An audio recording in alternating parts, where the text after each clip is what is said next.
Hey guys, it's your host Alex, and I just want to say thank you for tuning in to another episode of Mental Mixology.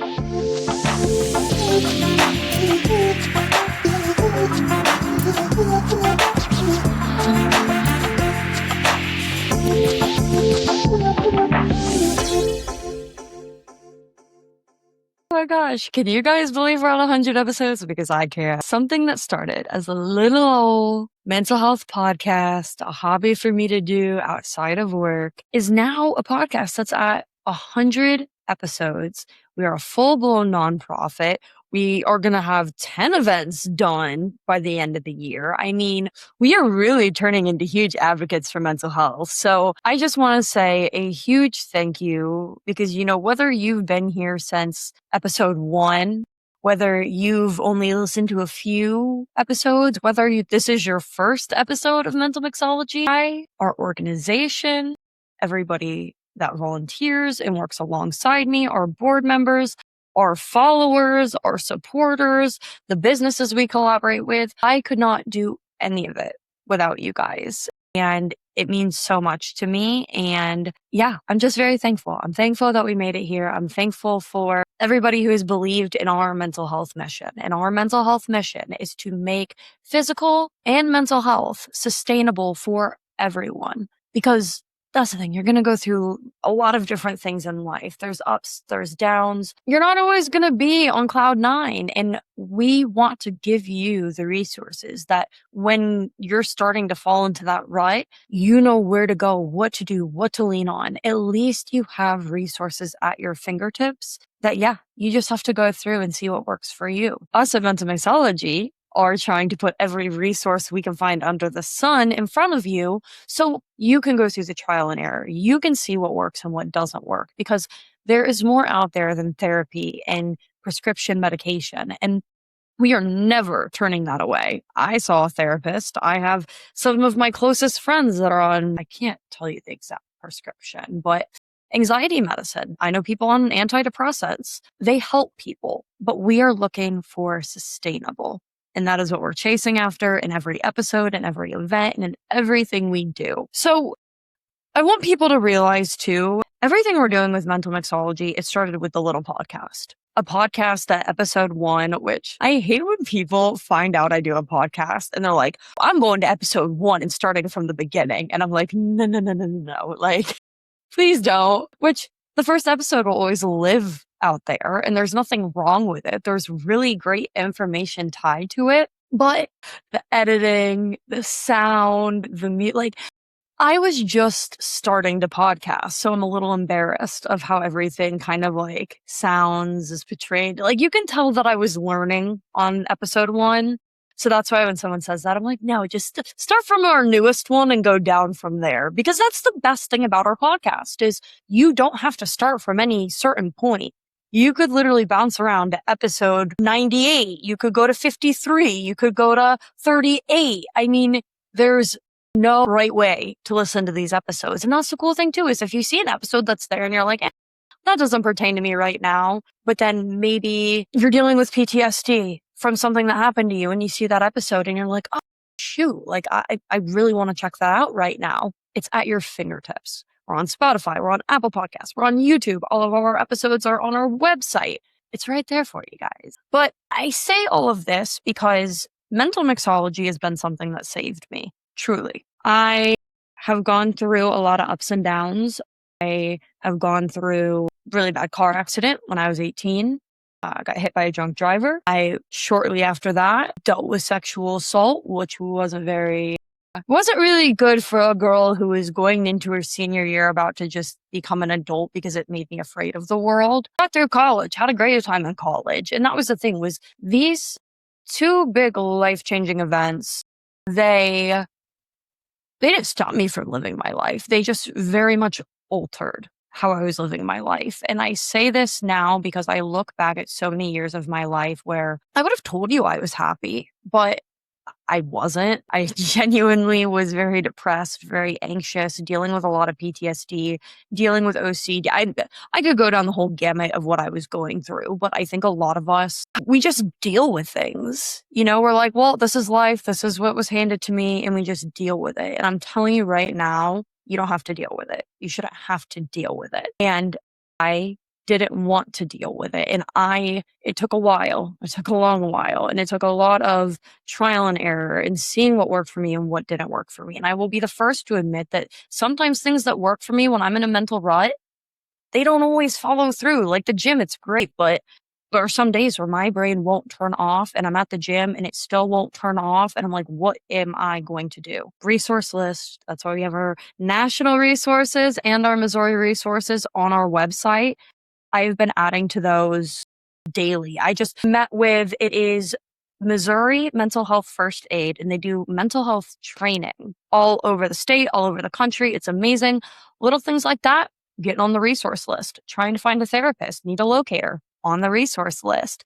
I mean, I could go through the gamut. There's apps on your phone. There's so much out there. So that is the thing. Check that out, because what works for you today might not work for you tomorrow. But you deserve and owe it to yourself to find complete and utter happiness in life. Everybody deserves to be happy. And for me, it's my mission to make everybody that I come across happy, because you never know. And that's, I think, why I lead with kindness and why I give people the benefit of the doubt a lot, is you never know what's happening behind closed doors. You never know what's happening inside someone's head. And so with this episode, us celebrating 100 of these babies, I want you to take this as the initiative to go get that happiness for yourself. If there is something that is holding you back or hurting you or keeping you from gaining that happiness, dive deeper into it. Figure out how you can navigate out and around it and chase down happiness. Because I just got out of a very toxic and not great relationship, and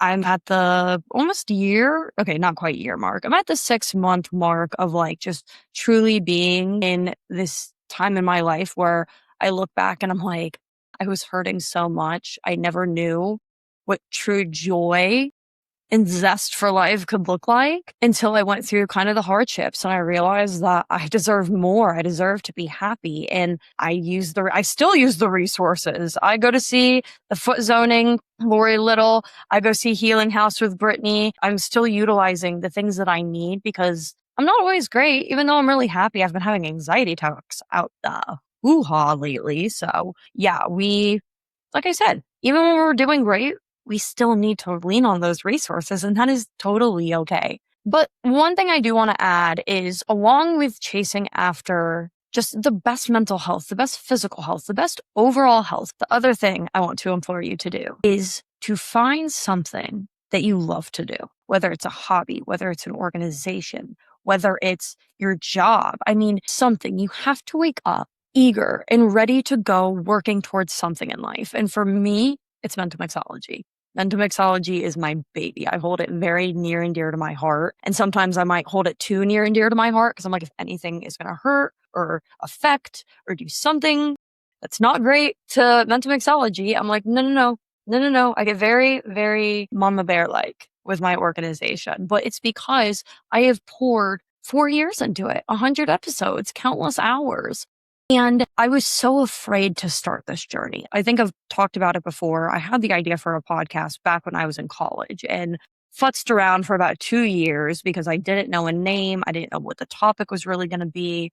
I was so scared. And I am also a perfectionist. So I wanted to have the perfect podcast, the perfect business idea and roadmap. And for the longest time, I was waiting to do that, to be able to put anything out into the world. And it was the dumbest thing I could have done, because I always think if I would have actually started in 2020, we'd be past 100 episodes at this point. We would have been 6 years in the running. And you can always look back and say, what if? But the amount of growth, 6 years compared to 4 years, the amount of growth, 100 episodes to possibly 150. You never know. That is why, if there's something on your heart that you want to do, you've been thinking about doing, try it. You just got to start it. You're not going to have a perfect plan. As long as you have enough to get the ball rolling, begin. because there's going to be things that go wrong. And that is the thing that I still to this day have a hard time thinking.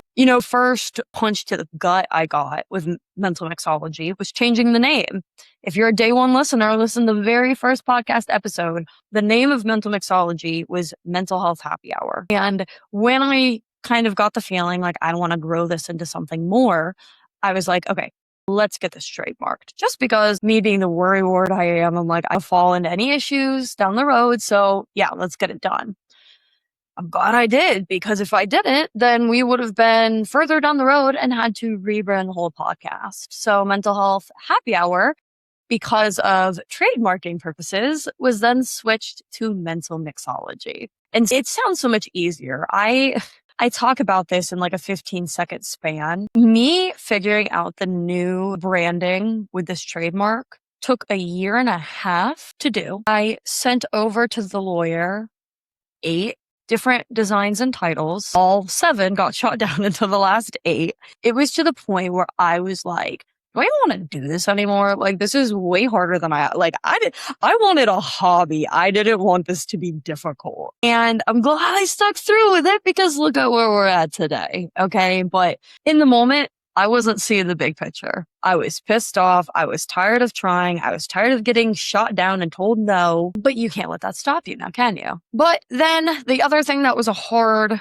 pill for me to swallow, and it's something I look back now and I'm just so blessed. God has blessed me beyond belief with this organization and where it's gotten to grow, because our first walkathon event, I was so excited, and events take a lot of time to plan. The end of the day, I would say I probably put close to 24 hours of, whether it's making decorations, sending out things to our sponsors, there's so much that goes into planning an event. In the first walkathon, I was so excited about. We honestly had great participation with vendors and sponsors. I think I maybe had 15 people show up, 15, 20 people for a first walkathon. And I left and I cried, because it's like, I'm trying so hard at something I love so much, and I got nothing. You put 24 hours of work into an event and only 15, 20 people show up. You're like, it's hard not to think it wasn't a waste of time. Now I know it wasn't a waste of time, but in the moment, it felt like a waste of time. But that's where I lean on my faith. I pray. I'm like, God, if this is what you want me to do, like, give me the strength to keep doing this. I love doing it. It's so much fun. Don't let me get discouraged. I want to keep going. Well, then we do a second event. And this was probably 8 months after. We did a live podcast recording of that. And I always laugh at this event because I get very high strung before events, and me and my sister had a all-out brawl in the State Fair Community College parking lot. Not physical. May have gone physical, maybe 5 more minutes of us yelling at each other back and forth, but another event where there's a lot of time and effort and participation involved. And I think 5 people came to this event. And I guess I shoot high, I shoot big, I have a giant imagination. So I shoot for the stars. And I've learned a lot with these events and seeing what works, what doesn't work. But about 5 months after this podcast recording, we had our second annual Mental Mixology Walkathon. And instead of the 15 to 20 people, we got 75. I honestly think we almost hit 80, 90. Like, we didn't get 100. We were close to 100.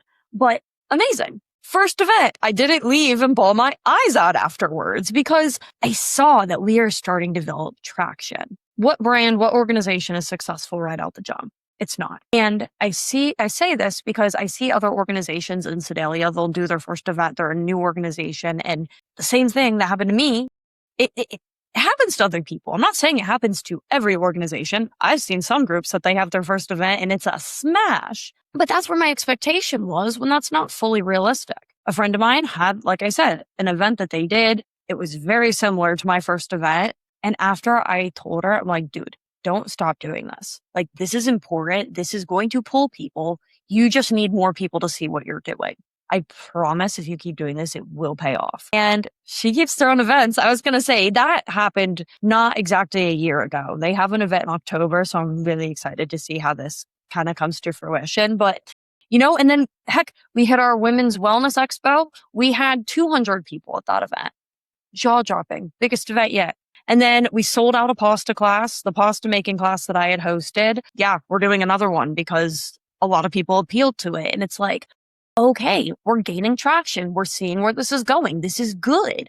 But things aren't always good. Like that's and I say this to myself all the time is I see why people don't want to run a business, or let me rephrase that. I see why people don't work a day job and then try to have a whole other business aside of it, because you're constantly dealing with stuff. There's a lot of good, but there's a lot of headache. But you know what? If you love it and you enjoy it, the headache's worth it. What is it? More money, more problems? It's the way of life. And that's the thing that we don't realize too, that I also want to highlight is we think successful people are like, oh, they've made it. They don't deal with any problems. They deal with problems. They're just a lot more stressful problems. And I say this because my dad, now being a CEO, he tells me about the things he does on the day to day, the fires he puts out. And I'm like, okay, you want me to do that one day? Like, oh, it's a good thing I got mental mixology kind of having me learn more and more about how to roll with things. But, I say this because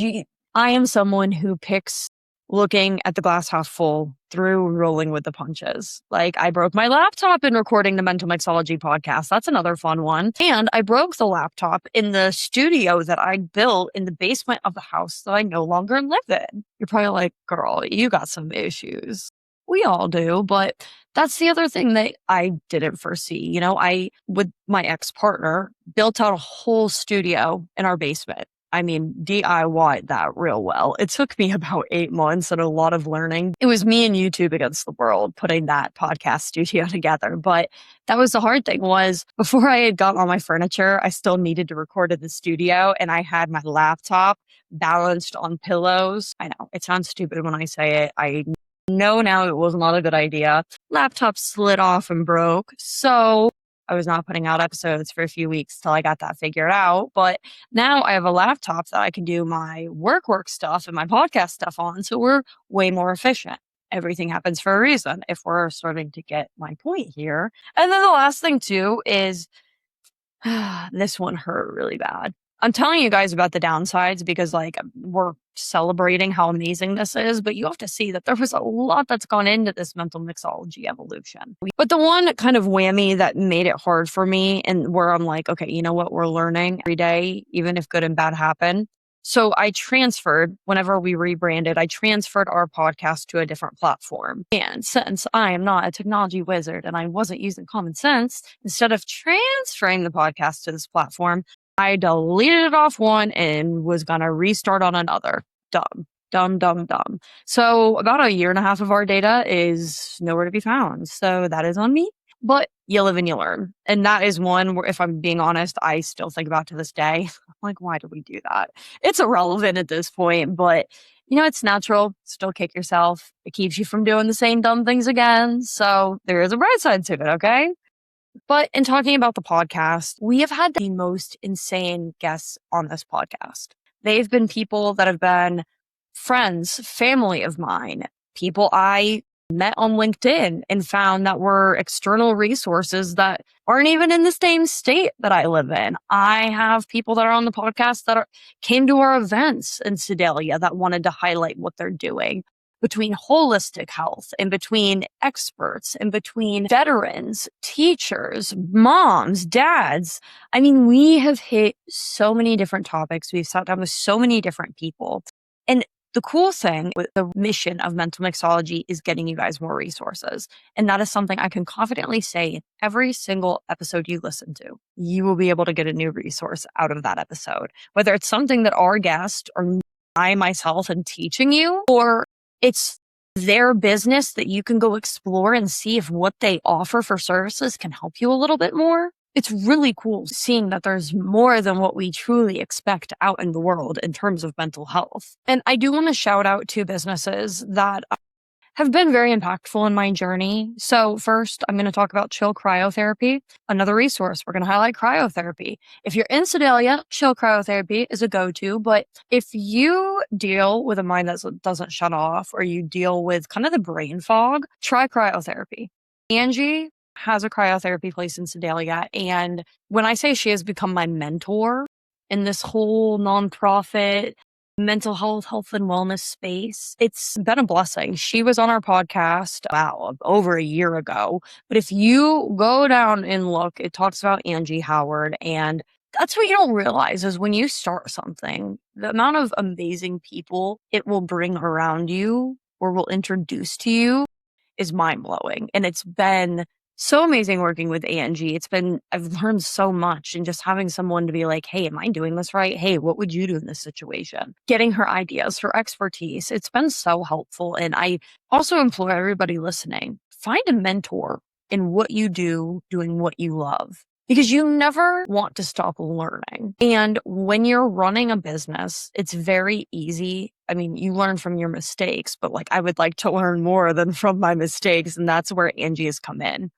She has been that mentor that I can ask questions to and learn from and see what she's doing. And she has just kind of brought me in to better be able to do that. And so I tell my sister, I tell everybody I know, even like a life mentor you could find. Finding a mentor is life changing. Truly having a relationship with somebody. And I say this because I think it should be someone who is not a friend or family, because Angie didn't know her before, knew that she was in Sedalia, knew that she had taught at Smith Cotton. Like I knew about her, but I did not know Angie. And it has been the most amazing relationships. It makes life really fun, I promise. And then the other person I want to talk about is Kim Ream. She has Ream Wellness and strength training. Just because we talk about how physical wellness, moving your body, is very important for your mental health. Physical health, mental health, it's all health. Like I said, your body and your mind are connected. We've talked about it on many episodes here. And it was really cool because Kim, who teaches the classes of this strength training, she has a studio basically at her house. It's cool because she used to teach Zumba, and that's how I met her. She's friends with my mom, and she actually came to my 5th birthday party and taught Zumba to me and all my friends. And now she's an organization. I go to her workout classes. She's involved in all of our events. She was the keynote speaker at our mental health event in February. Reconnecting with these people from a past life, that's the really cool aspect. Girls from high school that have businesses in our community, I get to work with now because we all have businesses that can coincide. You don't realize the amount of doors that open from something so small. Everything I'm talking about right now is stemming from a podcast. I think that's pretty cool. I never would have expected any of this to come from a podcast. And I think what fuels me to just push and move mental mixology to the greatest extent, I want us to be a nationally listened to mental health podcast. I want to get events outside of Missouri. I want to grow and get this education and advocacy and resources to as many people as possible. And I do this because, like I said, mixology is my baby. And mental mixology, through this really dark spot, gave me the reason why, gave me the you're doing something. You can't give up on this. You have to keep going. Because I felt stuck. I felt lost. I felt alone. And mental mixology has been my outlet. And that's why I really want you all listening to chase after the things you love in life, is because you need to find what your mental mixology is. Oh, and I forgot to add too, because we talk about highs and lows, okay? Because that's the thing. With mental mixology, we go like this. We have really good days, and then we have bad days, and then we have really great days. On a really good day, Panera is one of our walkathon sponsors. And if you know me, I love my bagels. My family's from the Northeast, so we are bagel fiends. So it's just so cool to watch us grow. And even with the podcast, we have episodes, some do really well, some flop. It's life. So keep going, keep moving forward, fail forward, like we always talk about. And I'm not done growing mental mixology. I talked about where I want us to go. I talked about the reach that I want us to have. And it's not going to happen overnight. It's going to keep coming with a lot of good lessons and hard lessons and fun experiences and great new people that I'm going to continue to meet. But it's all part of the journey. And it takes working at something for a little bit to be able to look back and be like, now I see why that happened. But at the end of the day, this mental health nonprofit organization and podcast, Mental Mixology, it makes me so happy. It makes me happy seeing us helping people. It makes me happy when we go to events and people talk to us about their experiences or something they or someone they love is going through, having those conversations. Also meeting just the most amazing people that are on my side with this, trying to help people, trying to educate and get resources out. And I pray that this growth continues, this evolution continues. I owe it all to God because, like I said, I was in a very hard place. I leaned on God and I used mental mixology as that outlet. That is what got me through. And I truly think God gave me mental mixology for a reason. He knew what it was going to mean to me. He knew with what it was going to mean to me, where I would take it and what I could do with it. And I couldn't have done it without you guys, truly. If you are listening right now, thank you.